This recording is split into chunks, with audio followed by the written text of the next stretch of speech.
Welcome to Benefits Redefined, a series of conversations focused on rewriting the employer playbook. If you're an employer today, you're being pulled in a dozen directions at once. Rising healthcare costs, increasingly complex care decisions, growing employee expectations, and constant innovation. Too often, those forces are treated separately. Costs live in one conversation, care in another, culture somewhere else entirely. This podcast exists because those things don't actually operate in silos. I'm Richard Silberstein, and I work with a group of colleagues across the country who spend our time helping employers move beyond transactional benefits and towards strategies that actually work in the real world. Each episode features practitioners who are in the work every day, not theorists, not sales pitches, but people helping employers navigate what's next in employee benefits, healthcare risk, and enterprise strategy. Today's Benefits Redefined episode is why more employers are moving to benefit captives and what to consider before making the move. Many employers today are facing significant fully insured increases, often with limited transparency into what's driving those costs. At the same time, CFOs are asking for more data, more predictability, and a long-term strategy for managing healthcare spend. One model that has gained traction in recent years is employer benefit captives, where companies come together to share risk and gain more insight into their healthcare cost. Today, I'm joined by Don Balla, who has helped many employers successfully transition to captive models and rethink how they manage their health plan strategy. Welcome, Don. Good to have you here today. Oh, Richard, thank you for having me. Appreciate it. So for those that don't know you, I know you as Don Balla, one of my peers, one of our founding colleagues of Valera Group 9 years ago, and one of my favorite Pittsburgh Steeler fans. Have to add that as a Ravens fan. So Don, just tell people a little bit about who you are and what your practice is. Yeah, well, I appreciate you having me here. Don Balla, Pittsburgh, Pennsylvania, born and raised, and been in the insurance space. It's hard to believe, 30 years. Started in the carrier world many years ago, and about 30 years ago, broke open into private practice. And, really what's happened over the years is the practice has evolved, and a lot of our clients now are, unbundling their healthcare plans, and we're focusing a lot in the self-insured space, particularly, alternative risk transfer using captives as a vehicle to achieve that. Well, and for those that really are not as familiar with captives, I know there are a lot of people that know property and casualty captives, but on the employee benefit side, what is a benefit captive and how does it differ from, let's say, a traditional fully insured model? Let's start off, we're going to crawl, walk, run, as we like to say, and build on that. Yeah, group employer captives are relatively new when you think about the captive enterprise risk captive space. Captives for property and casualty 50 plus years ago and been around for a long period of time. On the group insurance side of things have really just come to fray, really after the passage of the Affordable Care Act. And that's really when they just kind of started. Now, a captive is just simply a way to share with risk with other employer groups, whether it's homogeneous of the same industry or a mixed industry.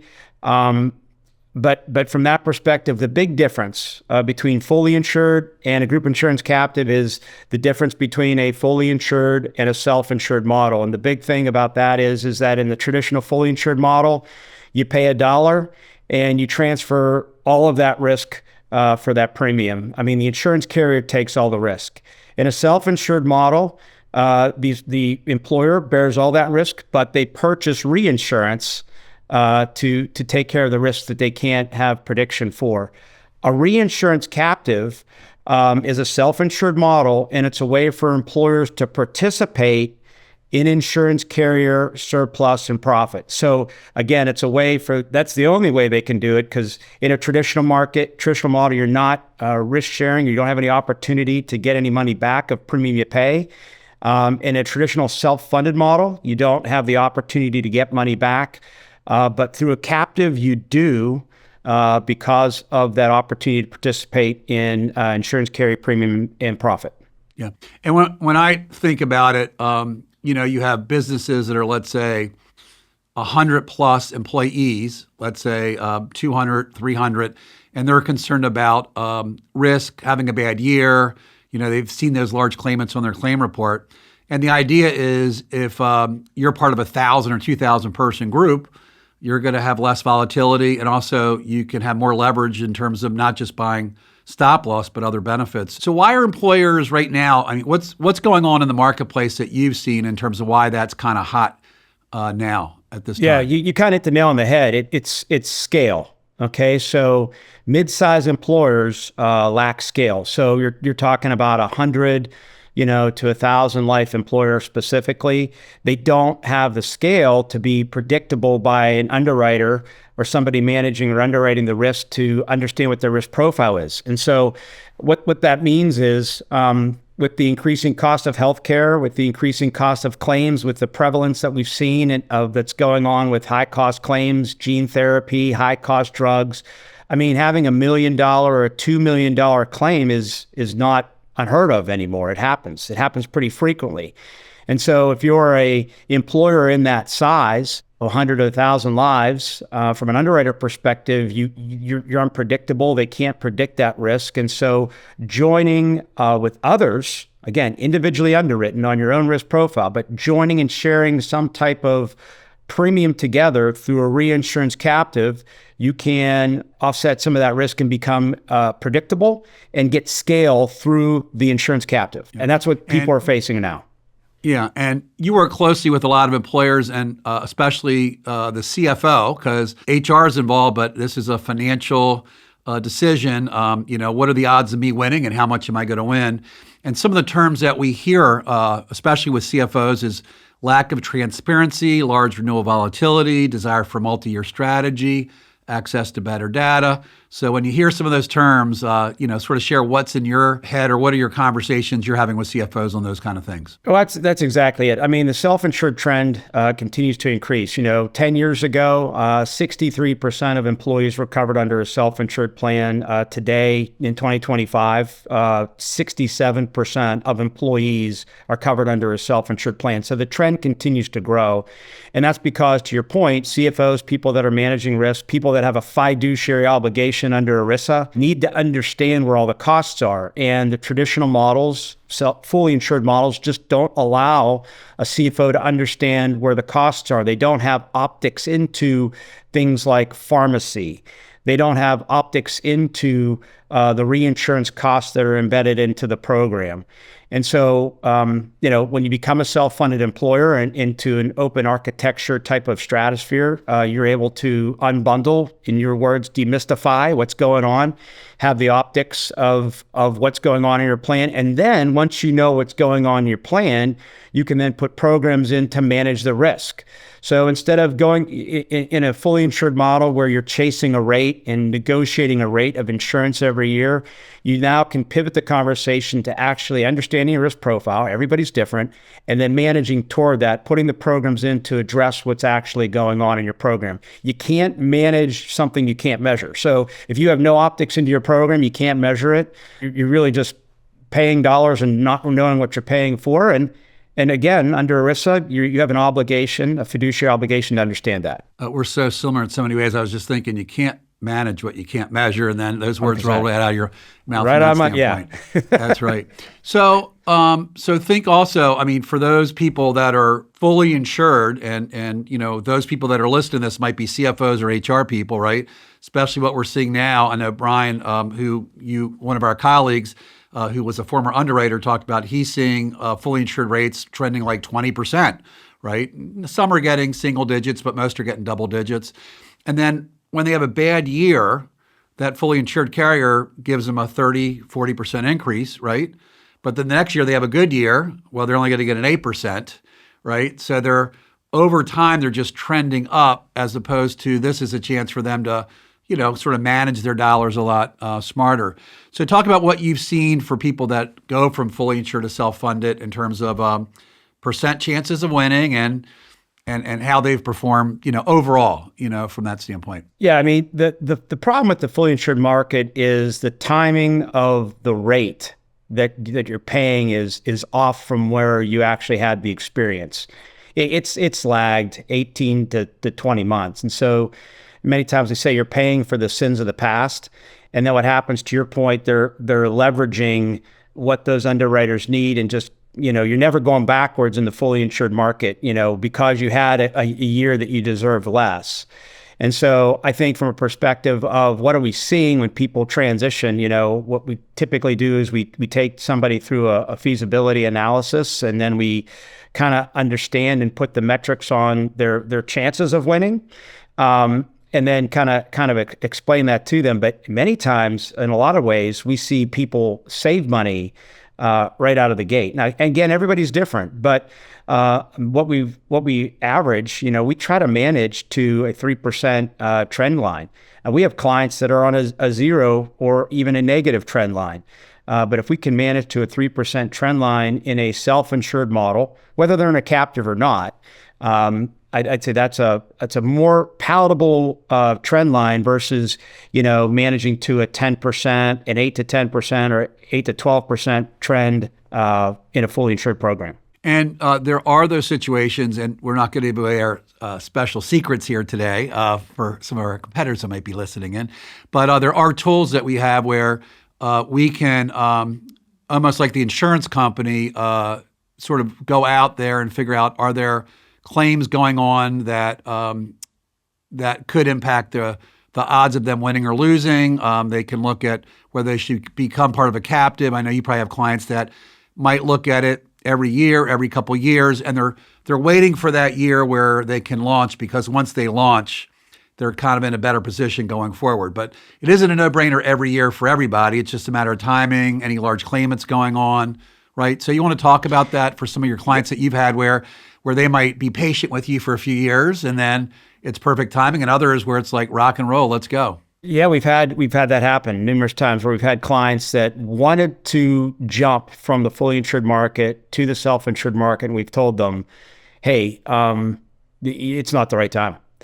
Now, I would say most often, my personal experience, 75 to 80% of the time we go through the analysis, it makes sense, for somebody to make that transition. That's a fully insured person, fully insured employer. But there are those cases that it doesn't. And that's because we identify sometimes, because again, we're looking at claims data, and we identify maybe there's some existing high cost claimants that, again, in insurance carriers, if they're knowingly taking on a certain risk, they're going to price for that risk.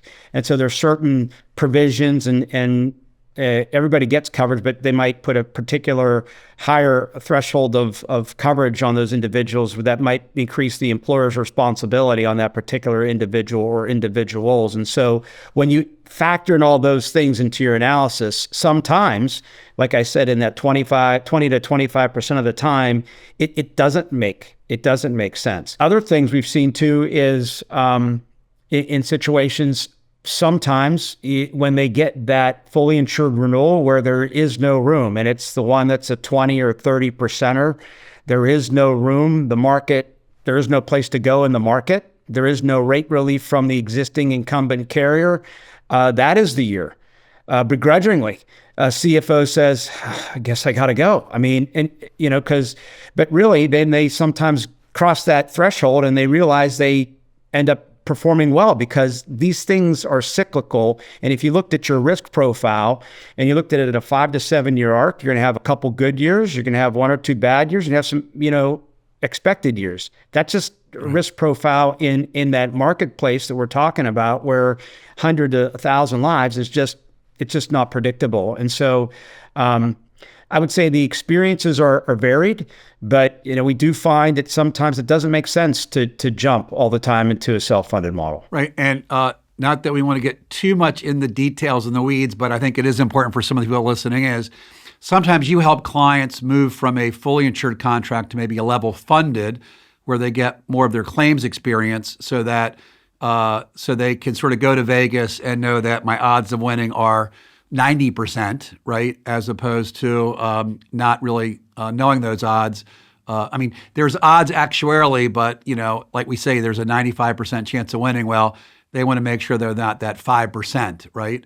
So just talk about what you see with sometimes where people are sort of crawl, walk, run, or other options that you see for strategies. Yeah, there's a lot of programs out there. I mean, a lot of those level funded programs, there's several out there that you're participating in some type of surplus share with the carrier, meaning if there's $1 of surplus, maybe you're you're getting 50% of it or maybe 40% of it because the carrier is getting the other share of it. So there are programs like that. A lot of those programs, I think, come into existence because, maybe the employer is just, to your point, crawl, walk, run, just not ready to get involved with all the managerial aspects of a self-insured plan. Of course, that's what we do at our firm, is we help employers and educate them and kind of got their back with the services that we provide and offer. But I get it. It's something new where you're used to buying insurance in a budgetary perspective. I'm paying $1, I'm getting coverage.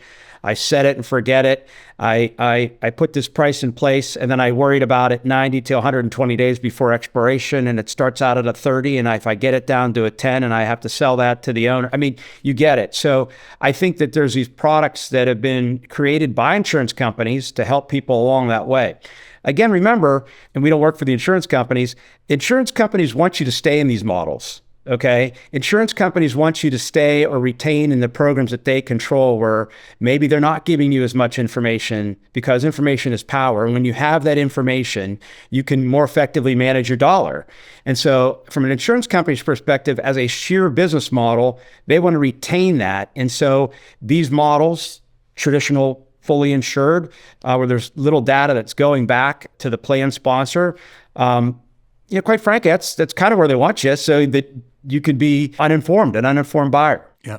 What's interesting, coincidentally, we just had a recent case this past week that Brian and I, that came across our way, that I think they got a 45 or 50% increase, about 300-person group, right? And there's a $1 million large claimant.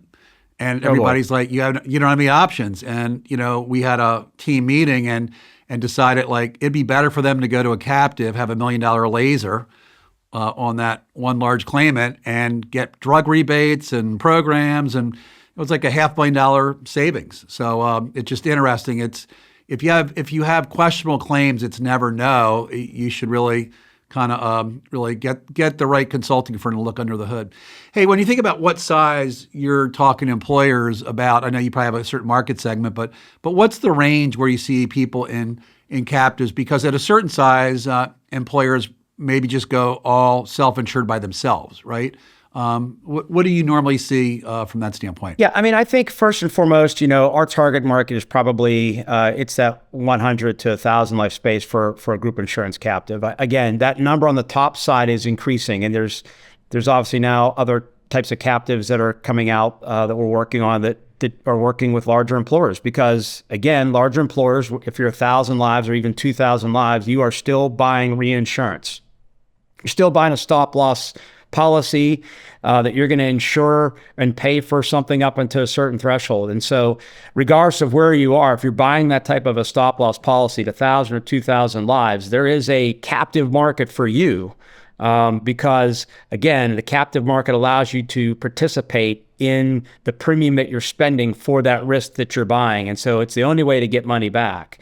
But from a standpoint of the target, I would say that 100 to 1,000 life space, we want it to be over 100 lives, because then we have, if you're over 100 lives, we have claims experience that we can get from the fully insured carrier, and we can analyze that to the best of the ability. It's not as detailed as we would get as if you were a self-funded employer, but it is good enough to get started. If you're in that maybe 50 to 100 space, there are some captive programs that are out there for you. There are some self-insured consortium programs that are out there for you. And again, a really good consultant is going to be one that's going to really help you with all the options that are in whatever market segment you're in. If you're 50 to 100, if you're 100 to 1,000, or if you're 1,000 plus. Now, one of the things that I think is, if I'm a CFO and I participate in a captive, what I really value a lot is when I go to some captive meetings. I know you go to an annual, I think it's an annual, is it twice a year, once a year that you go? We have an annual board meeting. You're one captive. We have an and, annual board meeting, yeah. Right, and for employers to be with other employers, right, that they might not be in their same industry, they could be in their same industry, but what are you doing? What are you doing that's innovative? What are you doing to bend the trend? What programs are you putting in place that are available? I mean, talk about the value that you get or that you see when you're with those folks in those kind of meetings, and when they're leaving and they took 3 days away, right? It's like, Like they're basically saying that's the best 3 days to help manage that cost. Well, yeah, and it's a great question. So you think about it, and you think about in the fully insured market, you are just in a community pool. You don't know who your neighbor is. Everybody's in that pool. And I would encourage anybody, you want to get in a private pool, period. Let's just, don't go to the public pool, go to a private pool, because you know the membership and you know the people you're swimming with. I mean, it's better to lock arms with people and talk about risk management strategies that you know and trust and that you've met and you've shook hands with, or maybe had a cocktail with at a party or shared a meal with. I mean, and you can share and trade war stories about what happened and solutions that work for you and maybe some solutions that didn't work for you. So I think that, quite frankly, that collaboration and that group think in that way is just totally invaluable that you don't get from the traditional fully insured carrier models. So joining a private group of people, I think that is managing risk together, where that particular group that's organizing that can manage that or provide programming that's beneficial and point solutions that you learn about that you can implement in your program. And hey, this point solution may work for you, but it might not work for the other somebody else in the program. But it's having access to that knowledge. And I think the group think that you get and the collaboration by meeting other members, and that's something you only have through a captive, is you have an opportunity to participate and meet other members that are in the program that you're in. And when you think about it, healthcare costs are going up 8 to 10%, depending what size you are, right? There's competition for talent. There's, employees want to get paid more. People have managed it with deductibles and copays. So the other thing that you see is the right company with the right culture, and that gets back to the people that you're going to those meetings with, that want to think about how do I take that savings and reinvest it into the plan or into my employees or into my business, as opposed to saving that money and put it in my pocket, right? Is that what you're seeing as people that are more thinking that way? Your ideal client's not the person that just wants to take more money home and give lesser benefits to the employees. 100%. I mean, people are looking at these savings as, when you're thinking about your operational expense side of the equation, and you're thinking outside of payroll or cost of goods sold, you're looking at healthcare as a big line item on the operational expense side of things.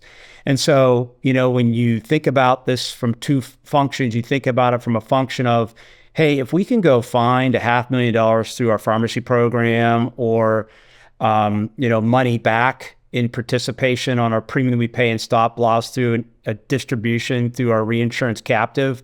I mean, these are dollars that, savvy employers are saying, hey, these are dollars that we can reinvest back into our employees. We can, provide wages, increase wages. We have more bandwidth, more money to hire people that we need when maybe we're a little shorthanded. So it's reinvesting back in the business.